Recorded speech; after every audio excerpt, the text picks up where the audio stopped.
जाने का दावा भी किया गया। हमास के टॉप 9 कमांडर्स को मारने वाली इजरायली सेना ने साफ कर दिया है कि हमास का सफाया हर हाल में होकर रहेगा। वहीं अब ईरान ने दोबारा कहा है कि इजराइल और अमेरिका को अब 57 मुस्लिम देशों से जंग करनी होगी। खुफिया सूत्रों से पता चला है कि हिजबुल्ला और ईरान अब मिलकर इजराइल बड़ा हमला करने जा रहे हैं।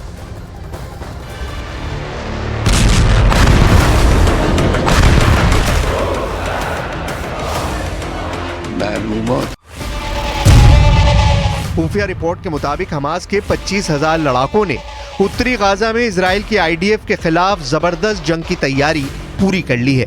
उत्तरी गाजा से इजराइल की चेतावनी के बाद से 10 लाख फिलिस्तीनी और हमास समर्थक भाग चुके हैं। खाली हो चुके उत्तरी गाजा में हमास बेसब्री से इजराइल के जमीनी हमले का इंतजार कर रही है।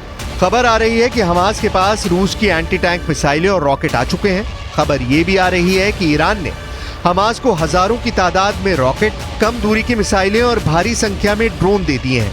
वहीं दूसरी तरफ स्पेशल फोर्सेस की तरह लड़ने वाले हिजबुल्ला के 45,000 लड़ाकों को इजराइल पर किसी भी वक्त बड़ा हमला करने के लिए तैयार रहने को कहा गया है, जबकि ईरान ने 5,75,000 सैनिकों को हमले के लिए पूरी तरह तैयार कर लिया है। इस वक्त इजराइल से आर पार का युद्ध करने के लिए जो अरब देश पूरी तरह से मन बना चुके हैं, जरा उन्हें भी जान लीजिए।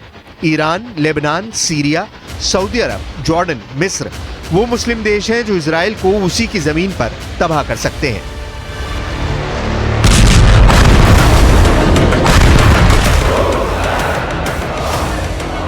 मालूमात 500 की मौत का बदला, जंग में उतरी मुस्लिम सेना। चुनांचे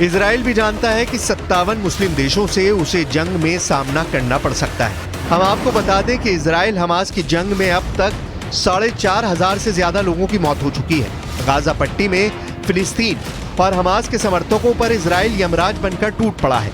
उत्तरी गाजा से 10 लाख फिलिस्तीनी और हमास के लोग 14 किलोमीटर दूर दक्षिणी गाजा की तरफ भाग गए हैं।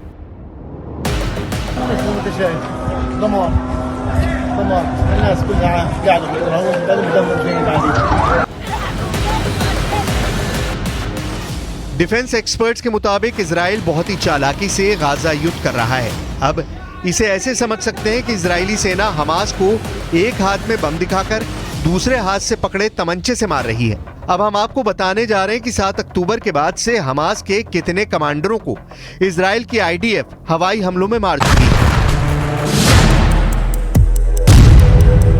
इजराइल के आईडीएफ के दावों के मुताबिक इजरायली सेना ने 2 और हमास कमांडरों को ढेर कर दिया है। इजरायली सेना ने हमास के गाजा सिटी ब्रिगेड में एंटी टैंक गाइडेड मिसाइल के प्रमुख मोहम्मद अब्दुल्ला और हमास के नेवल कमांडर अकरम हिजाजी को मार गिराया है। इससे पहले 17 अक्टूबर को इजरायली सेना ने हमास के कमांडर ऐमान नौफाल को मार गिराया था। नौफाल ने इजरायली सेना और आम लोगों पर कई हमलों को अंजाम दिया। 14 अक्टूबर को इजरायली सेना ने हमास के 2 बड़े कमांडरों को मार गिराया। इसके अलावा हमास के टॉप कमांडर बिलाल अल कदरा इजराइल हमले में मारा गया है। बिलाल दक्षिणी खान यूनिस बटालियन में नहबा बल का टॉप कमांडर था। वहीं 7 अक्टूबर को इजराइल पर हुए हमले को लीड करने वाले कमांडर अली कादी को भी इजरायली सेना मार चुकी है। अली कादी को मारने का काम इजराइल की इंटरनल इंटेलिजेंस एजेंसी शिन बेत ने किया है। इसी तरह हमास का एयरफोर्स हेड मुराद अबू मुराद भी इजरायली हमले में मारा जा चुका है।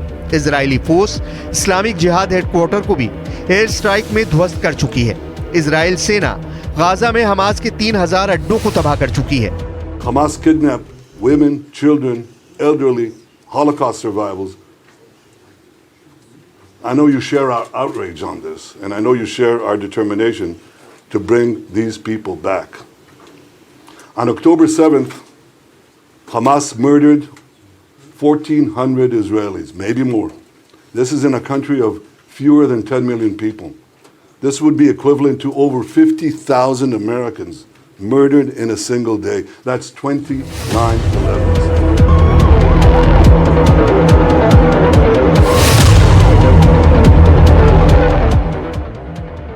गाजा सिटी के अल अहली अरब सिटी हॉस्पिटल पर रॉकेट से हमला इजराइल ने किया या फिर फिलिस्तीन इस्लामिक जिहाद के लड़ाकों ने?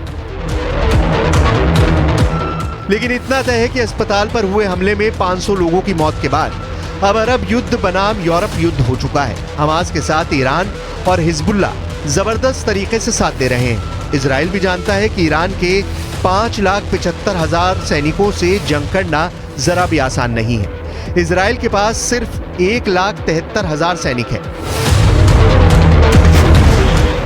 इजराइल की 4,65,000 की रिजर्व फोर्स को जोड़कर भी इजराइल ईरान के आसपास नहीं टिकता है। अब देखना होगा कि गाजा सिटी के अल अहली अरब सिटी हॉस्पिटल में मारे गए 500 से ज्यादा लोगों की मौत का बदला ईरान, हिजबुल्ला और हमास कैसे लेते हैं।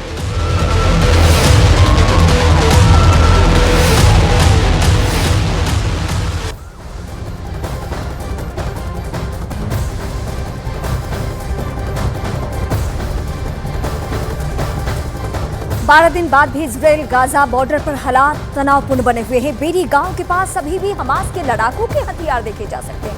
हमास के आतंकियों ने इस इलाके में 100 से ज्यादा लोगों को मौत के घाट उतार दिया था। में हमें दिख रहा है कि तबाही और बर्बादी कैसे मचाई गई। इस वक्त हम लोग पहुंचे थे एक कोने में, आप ग्रेनेड देख सकते हैं, ग्रेनेड इधर, मशीन गन, उसके कारतूस, गोलियां। जब आर्मी यहाँ पहुंची और जो आतंकवादी थे उन्हें न्यूट्रलाइज किया, 70 मिलिटेंट से कुछ लोगों को अगवा भी किया। ये फटे हुए ग्रेनेड हमें दिख रहे हैं। इस तरह से हैवक मचाया तमाम आतंकियों ने। और ये इस तरह के गोलियां तो हमें दिखी हैं, गोलियों के जो खोखे हैं अवशेष है वो दिखे, लेकिन ये गोलियां जो हैं ये इस्तेमाल अभी भी हो सकते हैं। और इसी तरह से आतंकवादी 70 आतंकवादी अगर इस तरह से ग्रेनेड और मशीन गन लेके पहुंचेगा तो क्या किसी छोटे गांव की हालत होगी। वो यहाँ की तस्वीरें बयां कर रही है, इधर की तस्वीरें बयां कर रही है, जहाँ के बारे में हम आपको बेरी के बारे में लगातार दिखाया। तो ये तस्वीरें ये कहने को काफ़ी है कि हमास के आतंक को जो इस बार उन्होंने हमला किया है बच्चों पे, नागरिकों के खिलाफ, उसे 9/11 तो क्या उससे भी बड़ा बताए इजराइल, तो इसमें कोई गलती नहीं होगी और इसके लिए सजा हमास का निपटारा ही है। इजराइल हमास युद्ध से जुड़ी इस वक्त की सबसे बड़ी खबर बताएंगे। अमेरिकी राष्ट्रपति जो बाइडेन के इजराइल से निकलते ही तेल अवीव पर बड़ा हमला हो गया। हमास के लड़ाकों ने तेल अवीव पर बड़ा हमला कर दिया है। हमास के लड़ाकों ने तेल अवीव पर 10 मिसाइलों से एक साथ वार किया। इस हमले में तेल अवीव में बड़े नुकसान का दावा किया जा रहा है। ये इस वक्त की सबसे बड़ी खबर हम आपको बता रहे हैं। यानी जो बाइडेन के आने से जो उम्मीद जगी थी कि शायद युद्ध का ये माहौल पूरी तरीके से शांत हो जाए, लेकिन नहीं, उनके पहुंचते ही और हमले होने शुरू हो गए।